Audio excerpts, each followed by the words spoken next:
You are looking at the Vatican, where we have learned the cause of Pope Francis's death. It was a cerebral stroke that led to a coma and heart failure. The pontiff had requested not to be buried within the Vatican's walls. Now, a majority of popes are buried beneath St. Peter's Basilica in Vatican City. However, prior to his death, Pope Francis requested that he be buried in Rome at Santa Maria Maggiore, roughly 20 minutes east of the Vatican. Shortly after the Pope is laid to rest, the Sistine Chapel will be cleared out to commence the conclave process in an effort to select the next head of the Catholic Church. Now, there are several people said to be considered next in line, including Cardinal Antonio Tagle of the Philippines, and Cardinals Pietro Parolin and Matteo Zuppi of Italy. Executive producer of the CBS News Confirm Unit, Melissa Mahtani, explains exactly what will happen in an effort to choose who will be the next pope.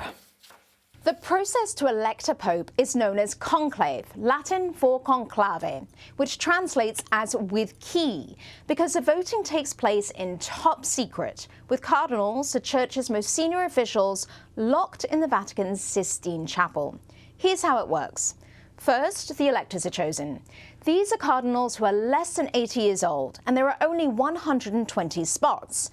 Currently, there are 252 cardinals and 138 who meet the age requirements. Once that's decided, a special mass is held in the Sistine Chapel with all cardinals, electors and non-voting members.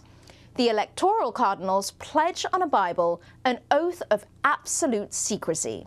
They are then sealed into the Vatican until a pope is elected to prevent any type of external influence on the decision process.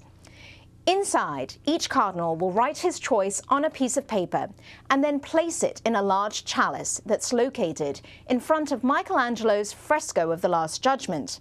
Those votes are then opened and read aloud. It takes a 2/3 majority for an individual to be chosen as pope. So after the counting, the ballots are burned in a furnace with specific chemicals to make one of two kinds of coloured smoke. The smoke will be black if a pope has not been chosen, and white if he has. And this is a sign that thousands of people that are camped out in St. Peter's Square will be looking for. Now, there can be up to 4 rounds of voting each day. In past centuries, papal elections could take weeks, but they've gone much faster in the 20th and 21st centuries. Once a new pope is chosen, that person will pick their papal name, which is different than their birth name. Those papal names like Benedict XVI, Francis, or John Paul II are often indicators of an individual's philosophy to the job. After that, a cardinal will announce to the world from the balcony overlooking St. Peter's Square, "Habemus Papam," which means we have a pope.